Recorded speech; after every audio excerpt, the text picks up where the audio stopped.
Bapa di surga, kami bersyukur bahwa pada pagi hari ini kami masih dimampukan untuk beribadah kepada Tuhan. Kami tahu semata-mata ini hanya karena anugerah-Mu Tuhan. Oleh karena itu Tuhan, Engkau menolong kami di pagi hari ini supaya kami dimampukan untuk merendahkan diri kami di hadapan Tuhan, mencari hadirat Tuhan, mencari perkenanan Tuhan, mencari kehendak Tuhan dalam kehidupan kami, sehingga kami terus diajar dan dimampukan untuk menjadi anak-anak Tuhan yang setia, yang mengasihi Tuhan dan mentaati Tuhan dalam kondisi apapun, termasuk dalam kondisi sulit pandemi yang kami alami semua saat ini. Kami serahkan waktu ini untuk kami membaca firman Tuhan serta mendengarkan penguraiannya. Biar Roh Kudus menolong kami untuk mengerti firman Tuhan dan menolong kami untuk dapat melakukannya dalam kehidupan kami. Kami serahkan waktu ini biar Tuhan sendiri yang beracara, berkarya dalam hati dan pribadi kami masing-masing, dimanapun kami berada saat ini. Dalam nama Tuhan Yesus kami berdoa dan bersyukur. Amin. Beberapa minggu yang lalu saya pernah mengkhotbahkan tentang kisah Elia yang saya ambil dari 1 Raja-Raja pasal yang ke-19. Saat ini saya ingin kembali berbicara tentang Elia, karena saya melihat ada begitu banyak kebenaran penting yang kita bisa pelajari dari kisah Elia ini. Namun kali ini kita akan belajar bersama dari 1 Raja-Raja pasal yang ke-16 dan pasal yang ke-17. Kita akan membuka Alkitab kita bersama dari 1 Raja-Raja pasal yang ke-16, mulai dari ayat yang ke-29. Saya akan bacakan untuk kita semua. Ahab anak Omri menjadi raja atas Israel dalam tahun ke-38 zaman Asa, raja Yehuda. Dan Ahab bin Omri memerintah 22 tahun lamanya atas Israel di Samaria. Ahab bin Omri melakukan apa yang jahat di mata Tuhan, lebih daripada semua orang yang mendahuluinya. Seakan-akan belum cukup ia hidup dalam dosa-dosa Yerobeam bin Nebat, maka ia mengambil pula Isabel anak Baal, raja orang Sidon, menjadi istrinya, sehingga ia pergi beribadah kepada Baal dan sujud menyembah kepadanya. Kemudian ia membuat mezbah untuk Baal itu di kuil Baal yang didirikannya di Samaria. Sesudah itu Ahab membuat patung Asyera, dan Ahab melanjutkan bertindak demikian sehingga ia menimbulkan sakit hati Tuhan Allah Israel lebih dari semua raja-raja Israel yang mendahuluinya. Kita lanjutkan pasal yang ke-17, ayat yang pertama sampai ayat yang ke-16. Saya akan bacakan. Lalu berkatalah Elia, orang Tisbe dari Tisbe Gilead, kepada Ahab, demi Tuhan yang hidup, Allah Israel yang kulayani, sesungguhnya tidak akan ada embun atau hujan pada tahun-tahun ini, kecuali kalau kukatakan. Kemudian datanglah firman Tuhan kepadanya, pergilah dari sini, berjalanlah ke timur dan bersembunyilah di tepi sungai Kerit di sebelah timur sungai Yordan. Engkau dapat minum dari sungai itu, dan burung-burung gagak telah kuperintahkan untuk memberi makan engkau di sana. Lalu ia pergi dan ia melakukan seperti firman Tuhan. Ia pergi dan diam di tepi sungai Kerit di sebelah timur sungai Yordan. Pada waktu pagi dan petang, burung-burung gagak membawa roti dan daging kepadanya, dan ia minum dari sungai itu. Tetapi sesudah beberapa waktu, sungai itu menjadi kering, sebab hujan tiada turun di negeri itu. Maka datanglah firman Tuhan kepada Elia, bersiaplah, pergi ke Sarfat yang termasuk wilayah Sidon, dan diamlah di sana. Ketahuilah, aku telah memerintahkan seorang janda untuk memberi engkau makan. Sesudah itu ia bersiap, lalu pergi ke Sarfat. Setelah ia sampai ke pintu gerbang kota itu, tampaklah di sana seorang janda sedang mengumpulkan kayu api. Ia berseru kepada perempuan itu, katanya, cobalah ambil bagiku sedikit air dalam kendi supaya aku minum. Ketika perempuan itu pergi mengambilnya, ia berseru lagi, cobalah ambil juga bagiku sepotong roti. Perempuan itu menjawab, demi Tuhan Allahku yang hidup, sesungguhnya tidak ada roti padaku sedikit pun, kecuali segenggam tepung dalam tempayan dan sedikit minyak dalam buli-buli. Dan sekarang aku sedang mengumpulkan 2-3 potong kayu api. Kemudian aku mau pulang dan mengolahnya bagiku dan bagi anakku. Dan setelah kami memakannya, maka kami akan mati. Tetapi Elia berkata kepadanya, janganlah takut, pulanglah, buatlah seperti yang kau katakan. Tetapi buatlah lebih dahulu bagiku sepotong roti bundar kecil daripadanya, dan bawalah kepadaku, kemudian barulah kau buat bagimu dan bagi anakmu. Sebab beginilah firman Tuhan Allah Israel, tepung dalam tempayan itu tidak akan habis, dan minyak dalam buli-buli itu pun tidak akan berkurang, sampai pada waktu Tuhan memberi hujan ke atas muka bumi. Lalu pergilah perempuan itu dan berbuat seperti yang dikatakan Elia. Maka perempuan itu dan dia serta anak perempuan itu mendapat makan beberapa waktu lamanya. Tepung dalam tempayan itu tidak habis, dan minyak dalam buli-buli itu tidak berkurang seperti firman Tuhan yang diucapkannya dengan perantaraan Elia. Sampai di sini pembacaan firman Tuhan. Saudara, ada begitu banyak kebenaran-kebenaran penting yang kita bisa lihat dari kisah yang tadi kita baca. Khususnya ketika kita menghadapi kondisi sulit dan situasi pandemi yang ada di seluruh dunia pada saat ini. Beberapa hal yang kita bisa lihat, waktu itu kita melihat dari ayat yang kita baca bahwa Ahab, raja Israel, melakukan apa yang jahat di hadapan Tuhan, sehingga menimbulkan sakit hati Tuhan dan penghukuman Tuhan atas umat Israel. Dan seperti yang dikatakan oleh Elia bahwa saat itu Tuhan menghukum Israel dan tidak ada hujan selama 3,5 tahun. Kekeringan melanda Israel. Hal ini menarik sekali saudara untuk kita melihat kenapa Elia ini memberikan hukuman, atau Tuhan memberikan hukuman tidak akan ada hujan atau embun pada tahun-tahun ini. Jadi pada beberapa tahun selama itu tidak akan ada hujan, hanya ada kekeringan.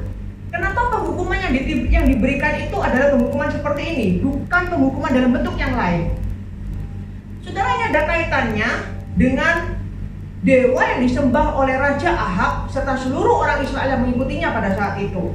Jadi Israel, rajanya mengadopsi dewa yang disembah oleh orang Sidon, yaitu Baal dan Asyera, untuk menjadi dewa yang mereka sembah. Dan Baal ini dikenal, serta Asyera ini adalah dewa-dewi kesuburan. Jadi dewa air, hujan, kesuburan saat itu. Dan kesuburan tentu akan memberikan kemakmuran bagi orang Israel, karena mereka bersandar dan bergantung hidup mereka pada tumbuh-tumbuhan, pada tanaman, pada tanah. Sehingga ketika mereka subur tanah mereka, tumbuhan-tumbuhan mereka, buah-buah mereka, tentu mereka akan menjadi makmur. Dan ini dewa yang disembah oleh mereka.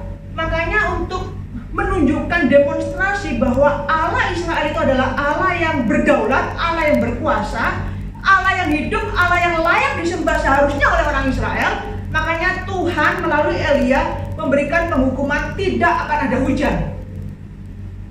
Supaya orang Israel melihat bahwa dewa yang mereka sembah Baal itu ternyata tidak mampu menolong mereka, tidak mampu menolong mereka untuk menurunkan hujan dan memberikan kesuburan selama beberapa tahun itu mereka dilanda kekeringan. Seharusnya orang Israel bisa melihat ini.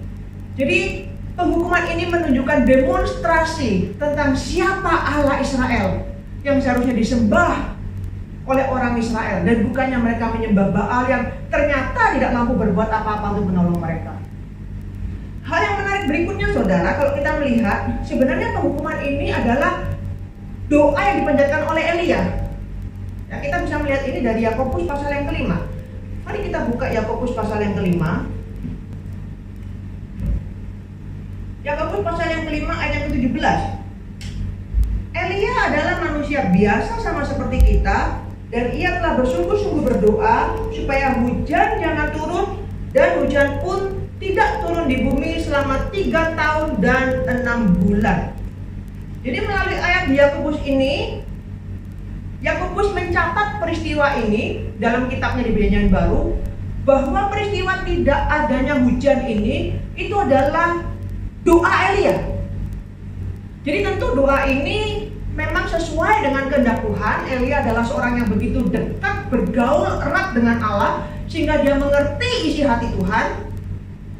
Dan doa ini memang sesuai dengan apa yang Tuhan mau untuk dilakukan pada saat itu di Israel. Jadi ini adalah doa Elia. Elia pun tidak berdoa supaya orang Israel terhindarkan dari bencana dan sebagainya, tapi dia pun berdoa untuk menyatakan penghukuman Tuhan atas orang Israel atas dosa-dosa yang mereka lakukan. Dan yang menarik saudara, kita tahu bahwa Elia pun akan mengerti resikonya, bahwa dia pun sebagai bagian dari penduduk di sana tidak terlepas dari bencana ini. Ya, Tuhan pun tidak menghindarkan Elia, dan Elia pun mengalami dampak dari kekeringan Tuhan serta bencana yang melanda Israel saat itu. Ini yang kita perlu mengerti sebagai orang Kristen, bahwa seringkali karena iman kita kepada Tuhan, kita memiliki konsep yang kurang tepat. Kita merasa bahwa seluruh bencana, seluruh malapetaka, seluruh kesulitan itu bukan berasal dari Tuhan. Itu adalah maunya iblis. Dan Tuhan menentang hal-hal seperti itu. Makanya banyak orang Kristen yang mungkin berdoa supaya segala bencana termasuk pandemi ini hilang, karena itu bukan dikehendaki oleh Tuhan, tapi itu mungkin datang dari iblis. Kalau kita melihat Elia, peristiwa ini, peristiwa kelaparan, peristiwa kekeringan, itu adalah penghukuman yang diucapkan oleh Nabi Tuhan. Dia pun tidak meminta kelepasan. Dan ini pun berasal dari kehendak Tuhan untuk menyatakan penghukumannya atas Israel. Nah, ini yang kita perlu mengerti, bahwa orang Kristen, anak-anak Tuhan, bahkan Nabi Tuhan sekalipun tidak terlepas dari bencana. Kita bisa saja terkena bencana. Kita bisa mengalami dampak dari bencana-bencana yang terjadi di dunia ini, apapun bentuknya. Beberapa waktu yang lalu saya pun juga pernah berkorban tentang Paulus ketika dia terdampar di atas kapal. Dia pun juga mengalami karam kapal, terombang-ambing di atas kapal selama beberapa minggu. Dia pun mengalami ketakutan. Jadi dia pun tidak terhindar sebagai rasul Allah. Dia pun tidak terhindar dari kesulitan atau bencana yang menimpa orang-orang lain. Jadi bencana bukan hanya miliknya orang-orang yang dia percaya Tuhan atau orang-orang yang di luar Tuhan, tapi orang-orang Kristen pun juga tidak kebal terhadap kesulitan.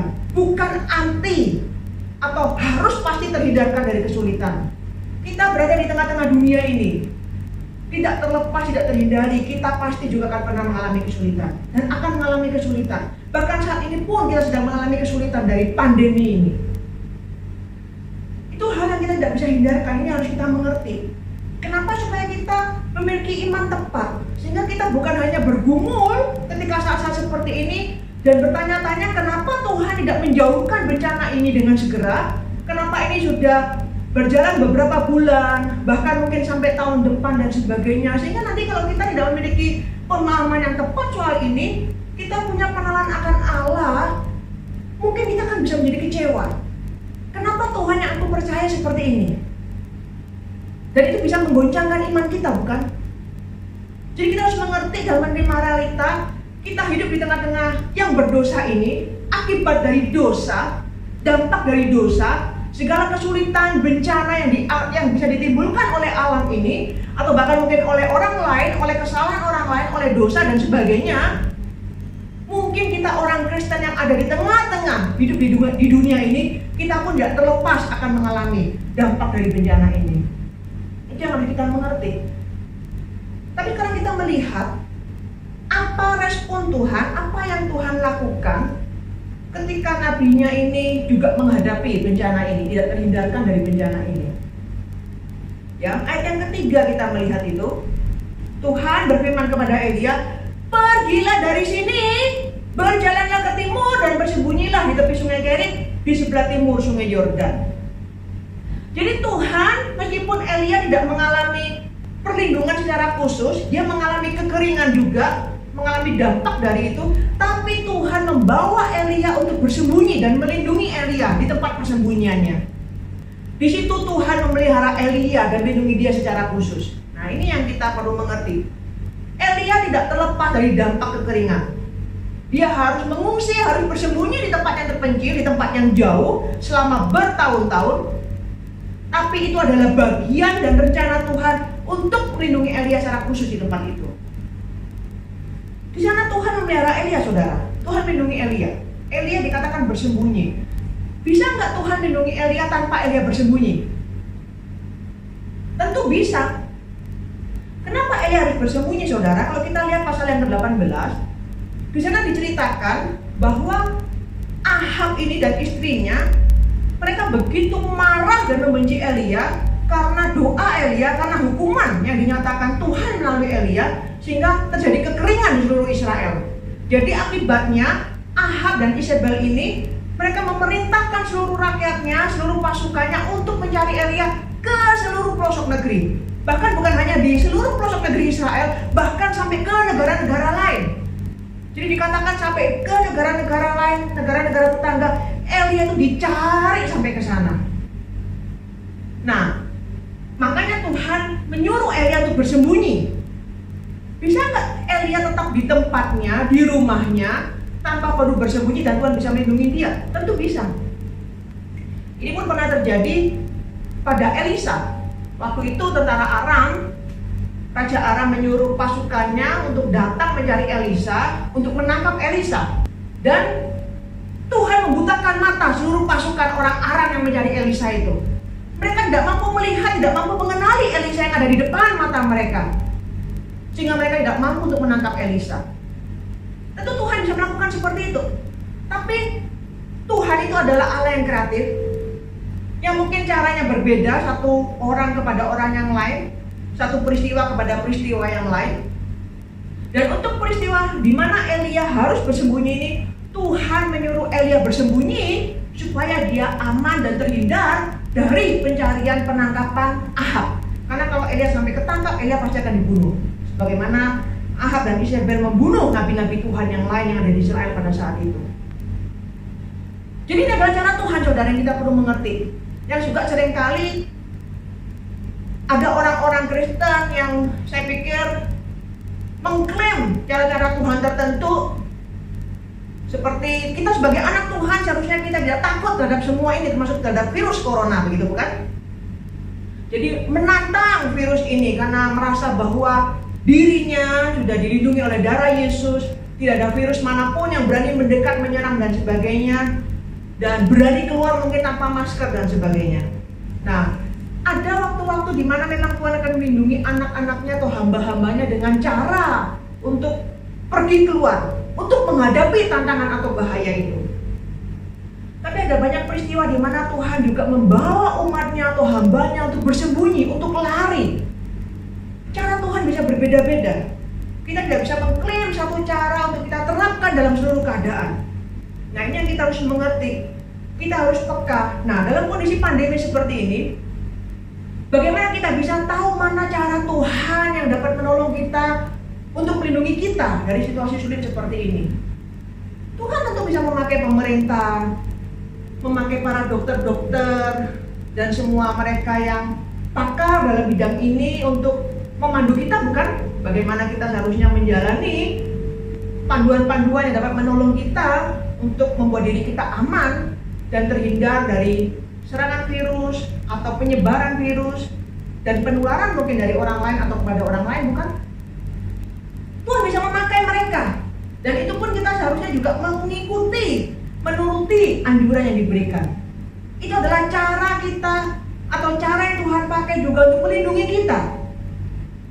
Jadi tidak berarti kita harus menantang bahaya, kemudian mengklaim bahwa orang yang bersembunyi itu adalah orang yang tidak beriman. Dan seorang yang beriman dan seharusnya adalah orang yang berani dan menantang bahaya.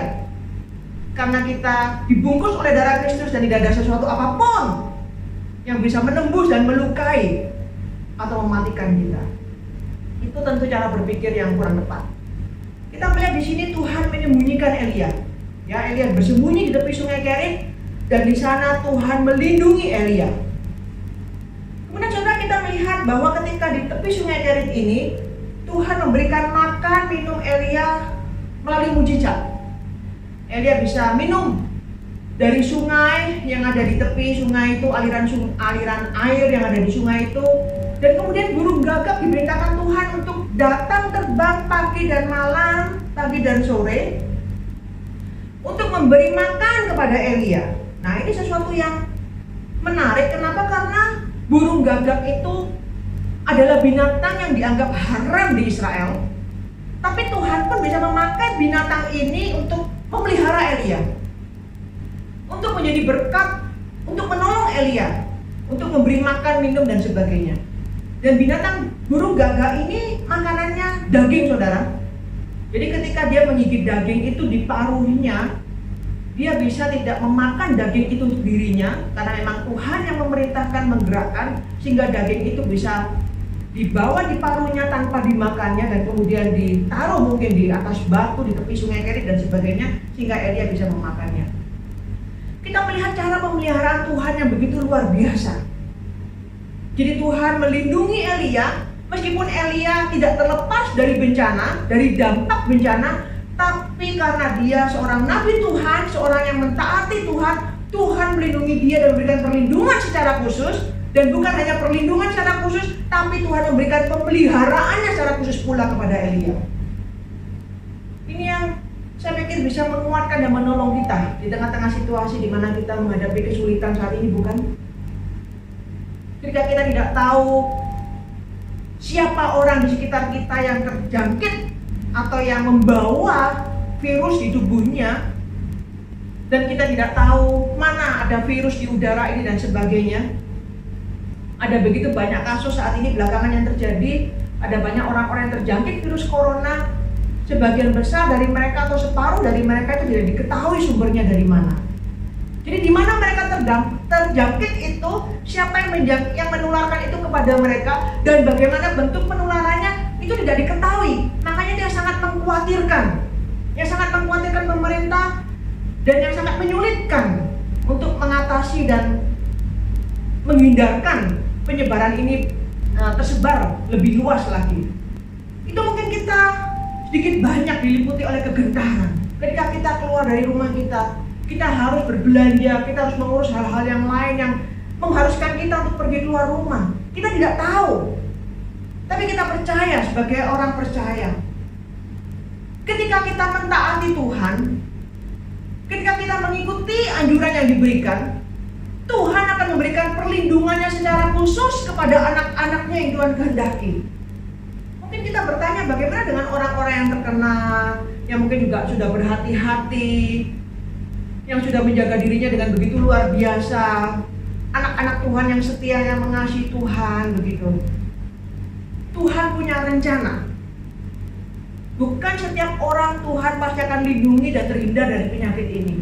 Ada orang-orang yang memang menurut rencana Tuhan, menurut tujuan Tuhan yang lebih besar. Ada orang-orang, sebagian kelompok yang memang Tuhan akan lindungi dari bencana atau pandemi sekarang ini. Tapi mungkin akan ada orang-orang yang terkena bencana itu. Itu hanya dia dan Tuhan yang tahu. Yang mengalami pengalaman rohani secara pribadi. Kenapa Tuhan mengizinkan peristiwa-peristiwa tertentu, sakit, penyakit, kesulitan, penderitaan menimpa hidup orang-orang percaya, menimpa anak-anak Tuhan tertentu. Tuhan dengan tujuan yang kekalnya yang mulia, untuk kemuliaan yang lebih besar. Tuhan yang mengerti kenapa hal itu terjadi pada sebagian orang. Tapi Tuhan pun ketika mengizinkan orang itu atau orang-orang anak-anak Tuhan yang mencintai Tuhan harus terkena dampak dari penyakit ini, dan mereka harus mengalami kematian karena penyakit ini, Tuhan pun melindungi jiwa mereka secara sempurna. Mungkin secara fisik mereka tidak terlepas dari bencana atau penyakit ini, dan kapanpun kita juga akan mengalami. Kita mungkin terhindar dari bencana kali ini, pandemi kali ini, tapi di kemudian hari kita pun pasti akan mengalami kematian fisik, bukan? Tapi yang paling penting, Tuhan pun melindungi, seperti dinyatakannya, tidak ada apapun yang bisa melepaskan, memisahkan kita dari kasih Kristus. Tuhan pun melindungi jiwa anak-anak Tuhan dengan sempurna. Jiwa ini pun dilindungi sempurna dan dibawa kepada kemuliaan kekal, yaitu kepada kerajaan surga. Ada orang-orang yang Tuhan akan lindungi secara fisik dari mara bahaya selama hidup di dunia ini. Tapi memang ada orang-orang Kristen yang tidak terlepas dari mara bahaya yang ada. Tapi kita tahu bahwa apapun yang Tuhan izinkan terjadi, jiwa kita sudah milik Kristus, dan Tuhan sudah melindungi jiwa kita dan pasti melindungi jiwa kita sampai pada kekekalan. Itu janjinya.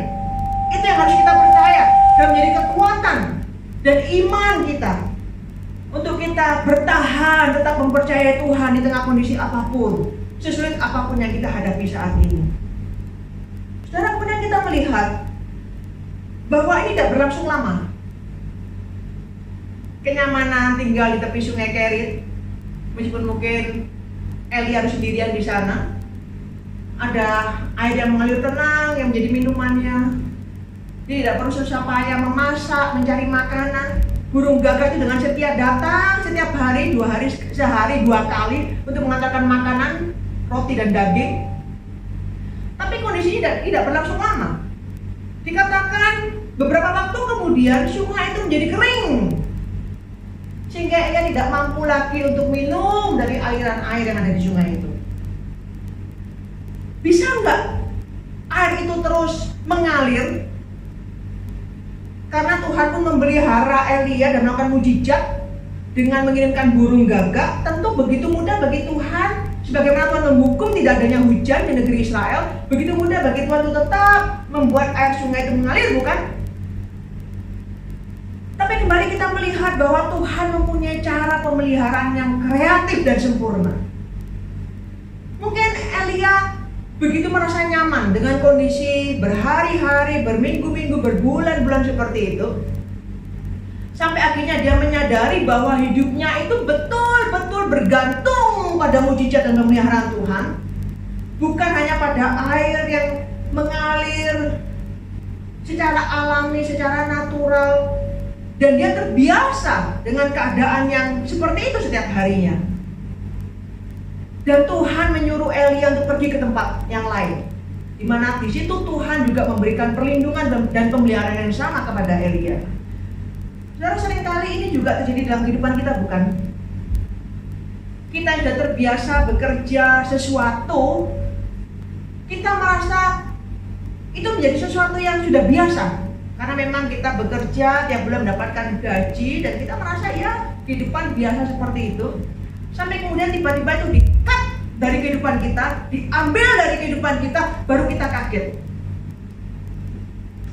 Baru kita melihat bahwa sungguh hidup itu benar-benar adalah milik Tuhan.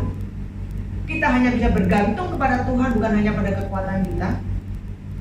Sama seperti nafas kita biasa bernafas, bahkan tanpa kita sadari sekalipun kita bernafas secara otomatis. Dalam tidur pun ketika kita tidak sadar, nafas ini secara otomatis menolong kita mengeluarkan udara, menghirup udara dan sebagainya, sehingga kita tidak sadar. Mungkin kita juga jarang bersyukur untuk hal seperti ini. Sampai mungkin ketika kita mengalami sesak nafas dan kita membutuhkan alat bantu pernafasan untuk menolong kita bernafas, baru kita menyadari bahwa nafas setiap detik, setiap menit yang kita hirup ini pun benar-benar adalah pemberian Tuhan, hanya anugerah Tuhan. Kita bisa bernafas saat ini pun setiap menitnya, itu pun benar-benar adalah anugerah Tuhan yang besar. Kita mengerti bahwa kita banyak mendengar berita atau orang-orang di sekitar kita, keluarga kita, tetangga kita pun menyaksikan, atau mungkin bahkan diri kita sendiri, kita mengalami pemutusan kerja, kontrak kerja karena kesulitan pandemi seperti saat ini. Kita yang merasa nyaman dengan kehidupan kantor kita, merasa nyaman dengan kehidupan pekerjaan yang sudah kita geluti selama puluhan tahun, tiba-tiba kita harus diputuskan pekerjaan itu, diambil pekerjaan itu. Dan kita kehilangan pekerjaan yang selama ini menopang kehidupan kita, yang membuat kita nyaman. Dan kemudian kita kehilangan segala sesuatunya. Sekarang kadang Tuhan mengizinkan hal-hal seperti itu menimpa kehidupan kita, orang-orang percaya, supaya kita disadarkan bahwa sungguh hidup kita ini, apapun, makan, minum kita, pekerjaan kita, gaji kita, itu benar-benar hanya pemberian Tuhan, hanya anugerah Tuhan. Dan seharusnya lah kita ini setiap saat bergantung penuh kepada pemeliharaan Tuhan yang sempurna. Elia tetap beriman kepada Tuhan. Dan yang luar biasa, saudara, Elia ini disuruh Tuhan untuk pergi ke satu tempat. Setelah dari sungai itu kering, Tuhan memerintahkan Elia untuk pergi ke Sidon. Dan di sana Tuhan akan memelihara Elia melalui seorang janda. Saudara, mungkin kalau kita dari posisi Elia, kita bisa saja protes atau kaget kepada Tuhan. Tadi kita sudah baca di pasal 16 bahwa Ahab ini dia mengambil istri seorang anak raja Sidon, kemudian mengadopsi dewa Baal yang disembah oleh mereka. Jadi Sidon ini adalah wilayah kekuasaan mertuanya Ahab. Itu satu. Dan yang kedua, Sidon ini adalah wilayah di mana pusat penyembahan berhala atau Baal ada di sana. Dan itu yang diadopsi oleh Ahab untuk dibawa dan disembah di Israel. Dan Tuhan saat ini menyuruh Elia untuk pergi ke sana. Ke wilayah yang begitu berbahaya, ke wilayah musuh. Kan kita sulit berpikir, kenapa Tuhan tidak memelihara Elia di Israel saja? Kenapa Tuhan harus membawa Elia ke tempat musuh, ke tempat orang kafir, ke tempat pusat penyembahan berhala? Tapi yang luar biasa kita melihat bahwa Elia tidak berkata sepatah kata pun. Dia tidak menanyakan Tuhan sepatah kata pun. Dia tidak protes. Dia tidak meragukan Tuhan. Dia hanya mentaati apa yang Tuhan perintahkan untuk pergi ke sana, dan dia pun pergi ke sana. Ini yang kita perlu belajar, untuk belajar mentaati Tuhan. Meskipun kelihatannya kondisi itu sesuatu yang mustahil, sesuatu yang sepertinya mengancam jiwa, sesuatu yang sepertinya tidak masuk akal bagi pemikiran kita secara manusia. Tapi Elia mentaati Tuhan karena dia percaya Tuhan yang berdaulat, dia mengontrol semuanya, dia mengendalikan semuanya. Dan kalau Tuhan mau melindungi, dimanapun Elia berada, itu tidak jadi masalah, bukan?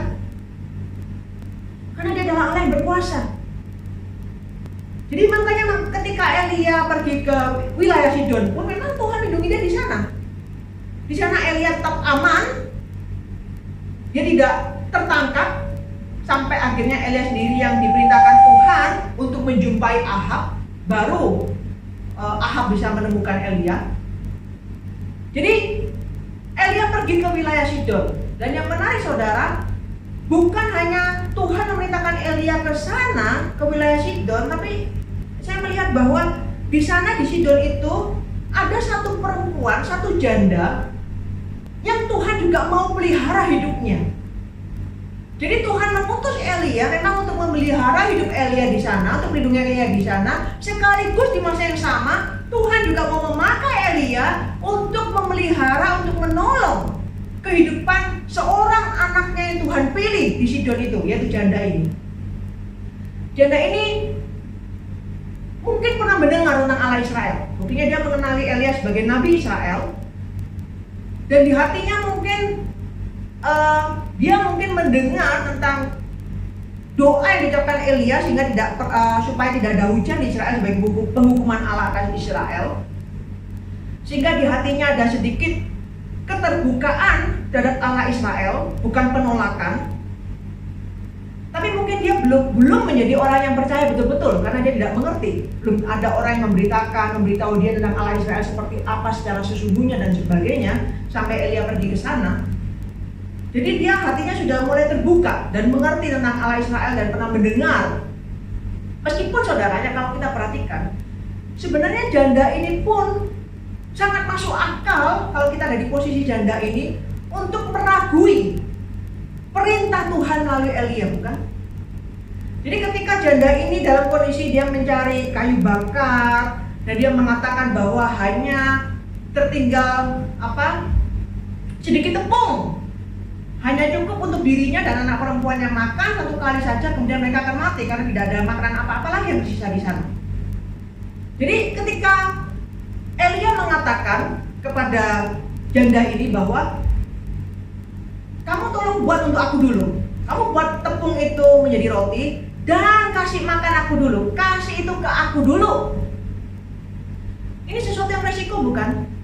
Setelah Elia memang memberitahu itu, kemudian Elia mengikutkan janji Tuhan dalam pernyataannya kepada janda itu. Ya, jadi dia bukan hanya bilang, kamu tolong buat itu dan kasih buat roti, kemudian kasih ke aku makan. Tapi dia juga mengatakan bahwa Tuhan berjanji kalau kamu melakukan itu, bahwa tepungmu itu tidak akan pernah habis sampai musim kekeringan ini berakhir. Sehingga itu akan memelihara kehidupan janda dan anaknya serta Elia yang akan tinggal di rumahnya. Jadi itu disertai dengan janji Tuhan. Sekarang pertanyaannya, atas dasar apa janda ini mempercayai ucapan Elia?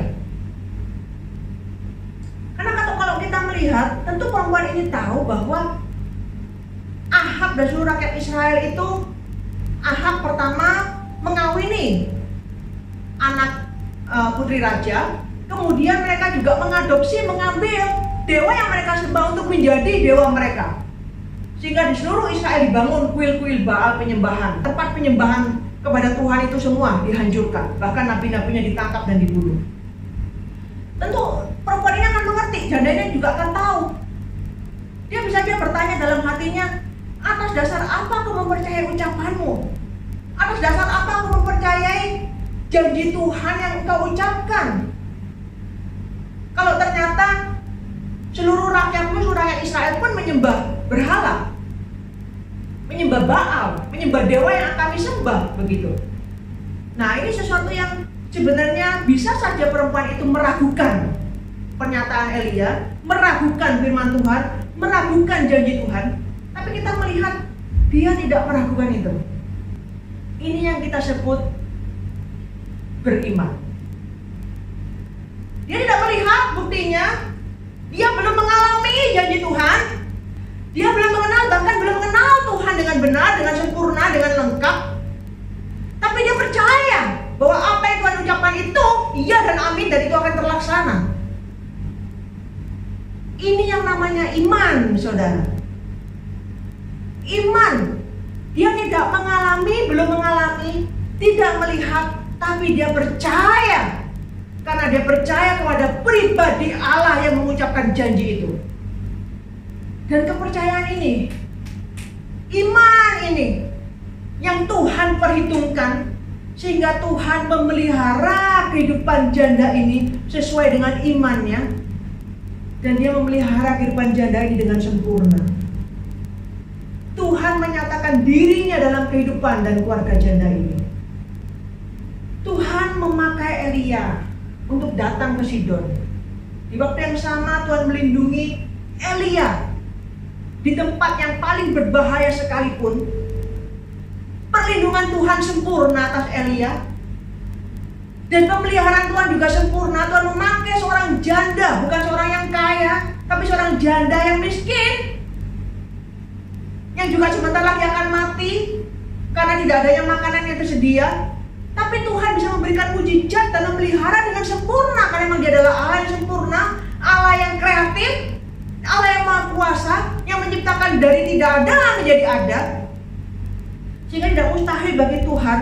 Bahkan Tuhan pun memakai perempuan kafir ini. Tadi burung gagak itu pun adalah binatang yang dianggap haram oleh orang Israel. Dan perempuan Sidon ini pun dianggap kafir satu. Tapi Tuhan pun bisa memakai ini. Bahkan Tuhan menyatakan pilihannya kepada seorang janda ini untuk menjadi anak Tuhan. Dan di masa yang sama, melalui kehadiran Elia ke sana, Tuhan pun juga memelihara kehidupan janda ini dan anaknya. Di tengah kondisi yang sulit, Tuhan memelihara kehidupan janda ini. Imannya kepada Tuhan tidak goyah. Dia mendahulukan Elia. Dia mendahulukan Nabi Tuhan. Dia mendahulukan perintah Tuhan. Dia mendahulukan Tuhan sendiri. Karena Tuhan yang berfirman kepada Elia dan memakai Elia. Nabi saja dianggap adalah perantaraan Tuhan, utusan Tuhan. Jadi ketika mendengar suara Nabi, mentaati Nabi sama saja dengan langsung mentaati Tuhan. Melayani Nabi sama dengan melayani Tuhan. Jadi makanya kita melihat janda ini meresikokan dirinya. Kalau sampai Elia itu berbohong atau janji Tuhan itu ternyata tidak tergenapi, dia atau anaknya langsung bisa mati. Karena satu porsi makanan sudah diberikan kepada Elia. Kalau bukan dia, ya pasti anaknya yang akan mati. Tapi dia meresikokan dirinya, keselamatannya, bahkan anaknya untuk mendahulukan kepentingan Tuhan, mempercayai Tuhan. Dan imannya kepada Tuhan tidak sia-sia. Tuhan perhitungkan itu. Dan dia mengalami pemeliharaan Tuhan yang sempurna. Saudara, di masa pandemi seperti ini, bukan mudah bagi kita untuk mendahulukan Tuhan sebetulnya. Ada banyak keluarga-keluarga yang mengalami dampak kesulitan ekonomi, kesulitan karena pekerjaan dan sebagainya, dan mereka berjuang untuk bertahan hidup, untuk mencari tambahan penghasilan dan sebagainya. Bahkan mungkin hari Minggu pun tidak ada sempat waktu untuk pergi beribadah meskipun itu hanya online. Tapi firman Tuhan kembali mengingatkan kita pada pagi hari ini. Utamakan Tuhan. Cari Tuhan. Dahulukan Tuhan. Taati Tuhan. Cari perkenan Tuhan. Karena hidup kita sebenarnya hanya bergantung kepada berkat dan anugerah Tuhan, bukan? Kita bisa berusaha dengan begitu banyak hal, tapi kalau Tuhan tidak memberkati pun, semua yang kita lakukan akan sia-sia. Kita bisa tidak memiliki segala sesuatu, kehilangan semua.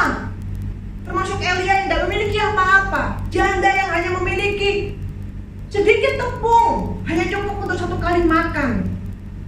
Tapi di tengah keterbatasan, ketiadaan, kalau Tuhan yang memelihara, pemeliharaannya itu sempurna dan bisa menopang kehidupan janda ini beserta keluarganya dalam jangka waktu yang masih begitu lama sampai kekeringan itu berakhir. Beberapa waktu yang lalu saudara, saya mendapatkan WA yang memberitahu tentang laporan dari survei dari Barna yang memberitahu tentang kondisi orang-orang Kristen ketika di masa pandemi ini berlangsung. Jadi ketika harus diadakan ibadah online begitu ya. Dikatakan di sana berdasarkan survei itu 35% jemaat itu tetap di gereja asal. Ya, jadi maksudnya mengikuti ibadah online di gereja asalnya begitu. Dan dalam setia 14% jemaat itu pindah gereja. Jadi mereka tidak lagi mengikuti ibadah online gerejanya, tapi mereka mengikuti ibadah online gereja lain. 18% berganti gereja setiap bulan, atau mungkin setiap minggu kali ya. Jadi minggu ini atau bulan ini di gereja ini, nanti minggu depannya di gereja mana lagi. Jadi berpindah-pindah begitu. Mungkin sambil cari-cari situasi suasana ibadah atau pengkhotbah yang berbeda-beda dan sebagainya. Tapi yang begitu menyedihkan adalah 32% yang terakhir ini. Di survei itu dikatakan 32% ini tidak bergereja lagi. Entah kenapa, karena mungkin bisa saja mereka sudah mengalami kekecewaan kepada Tuhan, atau memang orang-orang yang belum mengenal Tuhan dengan baik, belum dewasa secara rohani, sehingga ketika pandemi ini berlangsung dan mereka mungkin mengalami dampak, mereka mengalami banyak kekecewaan, iman mereka tergoncang. Atau mereka masuk orang-orang yang jenuh dengan hal-hal yang berbau rohani, dan ketika memang kondisi tidak memungkinkan mereka untuk bergereja, di mana mungkin mereka dulu bergereja karena mungkin paksaan orang tua, atau karena sungkan, atau karena ada hal-hal faktor-faktor luar lainnya, dan kali ini mereka tidak harus ke gereja, tambah kesempatan sekalian ada ibadah. 32% itu cukup besar, saudara. Sangat menyedihkan. Seharusnya pandemi ini adalah panggilan orang Kristen untuk semakin dibangkitkan jiwa mereka, kerohanian mereka. Bahkan orang-orang yang belum percaya Yesus sekalipun, orang-orang yang mati, orang-orang yang suam kuku kerohaniannya, untuk melihat bahwa hidup ini begitu fana. Tidak ada sesuatu apapun yang bisa kita gantungi, kekuatan kita, kebanggaan kita selama ini, pekerjaan, uang kita, apapun. Bahkan kedokteran, teknologi yang canggih pun tidak bisa menolong kita dari pandemi ini. Seharusnya kita bisa melihat, semua orang bisa melihat bahwa mereka benar-benar membutuhkan Allah, benar-benar membutuhkan Yesus di tengah-tengah kondisi seperti ini. Seharusnya ini menjadi panggilan orang-orang Kristen untuk semakin bersemangat, bangkit rohaninya. Karena kita tidak akan bisa mendapatkan kekuatan untuk menjalani masa-masa sulit ini tanpa pertolongan dan penyertaan Tuhan. Kita lemah secara pribadi. Kita membutuhkan Tuhan. Tapi ternyata ada orang-orang yang justru dengan kondisi seperti ini, mereka malah jauh dari Tuhan, malah meninggalkan Tuhan, malah mungkin membuang iman mereka, malah mungkin tidak percaya kepada Tuhan. Saudara, janda ini di tengah kesulitannya, tapi dia memilih untuk tetap mendahulukan Tuhan. Dia memilih untuk mempercayai janji Tuhan meskipun dia belum melihat. Dia memilih untuk mempercayai dan memegang apa yang diperintahkan kepadanya untuk dia lakukan, meskipun dia belum mengalami janji Tuhan itu. Dan Tuhan memelihara dia dengan sempurna melalui imannya kepada Tuhan. Saudara, kita perlu belajar dari janda ini. Seorang yang sederhana tapi dia mengerti bagaimana beriman kepada Tuhan. Ketika kita dalam kondisi sulit seperti ini, ada banyak hal urusan yang kita tergoda yang menarik kita. Urusan pekerjaan, masalah ekonomi. Ada begitu banyak hal yang mungkin menarik waktu kita, tenaga kita, energi kita, emosi kita. Tapi belajarlah untuk mendahulukan Tuhan. Untuk mengutamakan persekutuan dengan Tuhan. Belajar mentaati Tuhan apapun yang Tuhan perintahkan. Belajarlah peka apa yang Tuhan perintahkan kepada saudara melalui situasi seperti ini. Apa yang saudara dengar perintah Tuhan kepada saudara melalui firman Tuhan hari ini yang saudara dengar. Bahkan termasuk sekalipun ketika dalam kondisi sulit dan kita diyakinkan bahwa kita seharusnya tetap memberi persembahan dan perpuluhan kepada Tuhan sebagai bentuk ketaatan kita, sebagai bentuk kepercayaan kita bahwa kehidupan kita bukan bergantung kepada uang kita ini sehingga kita erat-erat memegangnya, tapi bergantung semata-mata kepada pemeliharaan Tuhan yang sempurna, dan kita pun berani untuk memberikan itu. Taati saudara. Atau mungkin ada ketaatan-ketaatan lain yang Tuhan tuntut dari kita untuk kita lakukan di masa-masa seperti ini. Ketaatan untuk tetap beribadah meskipun itu hanya secara online. Ketaatan untuk tetap mendahulukan Tuhan dalam persekutuan dengan Tuhan setiap harinya. Ketaatan untuk tetap melayani Tuhan di tengah-tengah situasi seperti ini. Mungkin ada bentuk-bentuk pelayanan yang Tuhan mau untuk kita lakukan dalam situasi-situasi seperti ini. Apapun itu, bentuk-bentuk ketaatan yang Tuhan mau untuk kita lakukan. Lakukan, taati itu. Utamakan Tuhan, dahulukan Tuhan. Dan Tuhan sesuai dengan janjinya, Dia akan memelihara kita dengan sempurna. Karena Tuhan punya pemeliharaan itu begitu kreatif sekali. Yang kita melihat yang pertama tadi sudah saya sebutkan bahwa Tuhan memelihara Elia di tepi sungai Kerit, memakai burung gagak yang dianggap haram, yang juga memakan daging. Dan kemudian setelah itu tidak bisa lagi, Tuhan memindahkan Elia dan memelihara Elia melalui seorang janda. Begitu kreatif, begitu luar biasa. Tuhan adalah Allah yang berkuasa, yang bisa menciptakan segala sesuatu, cara-cara yang tidak terduga oleh kita untuk memelihara hidup kita. Ini juga yang saya dengar sering di masa-masa pandemi ini. Saya berbicara atau mendengar dengan beberapa teman atau orang di Indonesia, atau bahkan juga dari keluarga-keluarga jemaat yang ada di Indonesia. Bagaimana saya melihat atau mendengar kesaksian-kesaksian atau kisah-kisah mereka. Tuhan memelihara mereka dengan cara-cara yang mereka tidak tahu sebelumnya, tidak pernah terpikirkan sebelumnya. Bisnis yang tiba-tiba hilang diambil dari mereka, kemudian Tuhan gantikan dengan cara bisnis yang baru yang tidak terpikirkan sebelumnya cara ini oleh mereka. Atau jenis pekerjaan lain yang tiba-tiba Tuhan bisa buka jalan dan berikan itu kepada mereka, ilhamkan itu kepada mereka, atau berikan kesempatan mungkin lewat siapa tiba-tiba mereka bisa ada kehidupan, ada pendapatan, ada pekerjaan yang bisa mencukupi kebutuhan mereka sehari-hari. Saya begitu tersentuh mendengar kisah-kisah seperti ini, begitu terkagum-kagum dengan cara Tuhan yang luar biasa, cara Tuhan yang kreatif memelihara kehidupan anak-anaknya. Di tengah-tengah pandemi sekalipun, tidak ada yang bisa menggagalkan rencana Tuhan. Tidak ada yang bisa menghambat cara Tuhan untuk memelihara kehidupan anak-anaknya dengan cara yang kreatif. Tuhan memelihara dengan sempurna, itu janjinya. Kita lakukan apa yang menjadi bagian kita untuk mentaati Tuhan. Dan Tuhan akan lakukan bagiannya untuk memelihara dan melindungi kita. Biar ini bisa menolong kita untuk menguatkan kita menjalani hari-hari di depan yang masih begitu panjang, yang tidak menentu, yang tidak pasti. Untuk kita belajar mentaati Tuhan, belajar mengutamakan Tuhan, belajar mendahulukan Tuhan, belajar mendahulukan kepentingan Tuhan dan hal-hal rohani.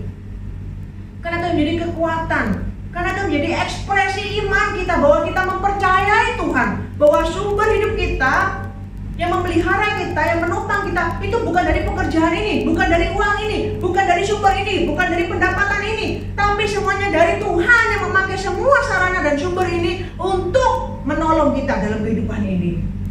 Jadi ketika kita mendahulukan Tuhan, itu adalah suatu ekspresi iman bahwa kita mempercayai kedaulatan Tuhan, kita mempercayai Dia yang berkuasa atas hidup kita, yang memelihara kita dengan sempurna, dan kita menaruh hidup kita dalam pemeliharaannya, dalam tangannya yang sempurna.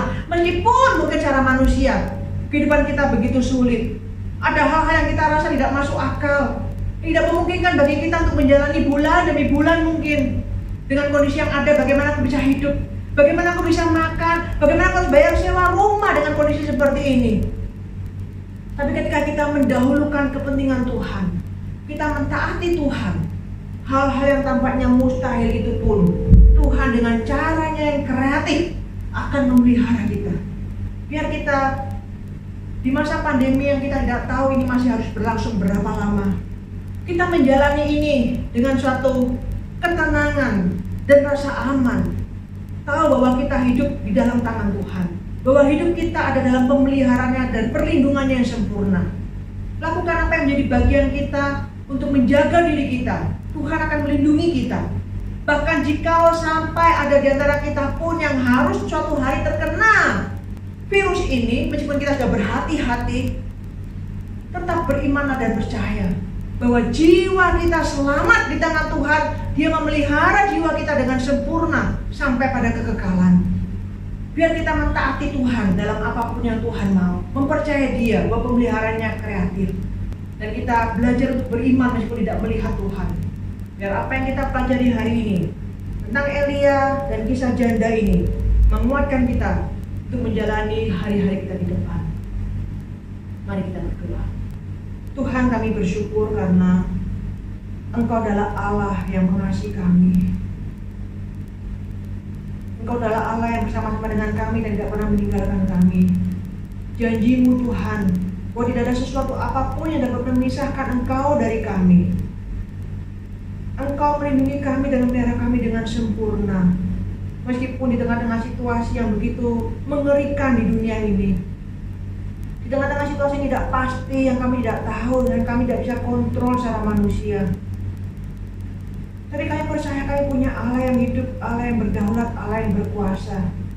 Biar itu menguatkan iman kami, itu menenangkan hati kami, meredakan khawatir kami. Karena kami hidup dan berjalan di dalam Allah yang mengontrol dan memelihara semuanya, yang mengizinkan semuanya ini terjadi untuk suatu maksud yang mulia yang kami mungkin tidak mengerti saat ini. Tapi tolong kami Tuhan untuk tetap menaruh iman kami kepada Tuhan, justru menjadikan situasi ini sebagai suatu panggilan untuk kami semakin dekat dengan Tuhan, semakin bergantung kepada Tuhan. Karena kami tahu bahwa semua yang kami miliki ini adalah bersandar pada Tuhan. Dan tolong supaya kami belajar untuk tidak menggantungkan hidup kami pada hal-hal di luar seperti pekerjaan, uang, dan sebagainya. Meskipun kami tahu Tuhan pakai itu untuk memelihara hidup kami. Tapi tolong supaya kami terutama bergantung kepada Engkau Tuhan sebagai pemilik hidup ini, sebagai pemelihara hidup ini. Sehingga itu menolong kami untuk mengutamakan Tuhan, untuk berani mendahulukan Tuhan. Tidak memakai waktu, energi, dan semuanya untuk kepentingan kami, untuk kebutuhan jasmani kami, untuk segala kesibukan kami, untuk segala pekerjaan dan perjuangan kami untuk menghadapi COVID ini, ataupun untuk mendapatkan pendapatan dan kehidupan yang lebih baik. Tapi kami berani untuk mengutamakan Tuhan, berani untuk mendahulukan Tuhan, berani untuk mentaati Tuhan apapun itu, karena kami percaya bahwa hidup kami semua bergantung kepada pemeliharaan Tuhan. Dan supaya iman ini Tuhan perhitungkan, dan kami bisa mengalami pemeliharaan Tuhan yang sempurna, perlindungan Tuhan yang sempurna. Apapun situasi yang kami alami Tuhan, kami dapat hidup sesuai dengan yang Tuhan kehendaki. Dan biar iman ini menjadi berkat dan terpancar menjadi kesaksian bagi orang-orang lain. Terima kasih Tuhan karena Engkau dengan kreatif memelihara kami. Kami percaya bagi anak-anak Tuhan yang sedang dalam perjuangan, dalam kesulitan, biarkan mereka juga mengalami pemeliharaan Tuhan yang kreatif, cara Tuhan yang kreatif untuk memelihara kehidupan mereka. Mereka mengalami Engkau lebih lagi di tengah-tengah situasi yang sulit seperti ini. Terima kasih Tuhan karena kami mau menjalani waktu-waktu yang tidak pasti di depan ini bersama dengan Tuhan. Dalam nama Tuhan Yesus kami berdoa dan bersyukur.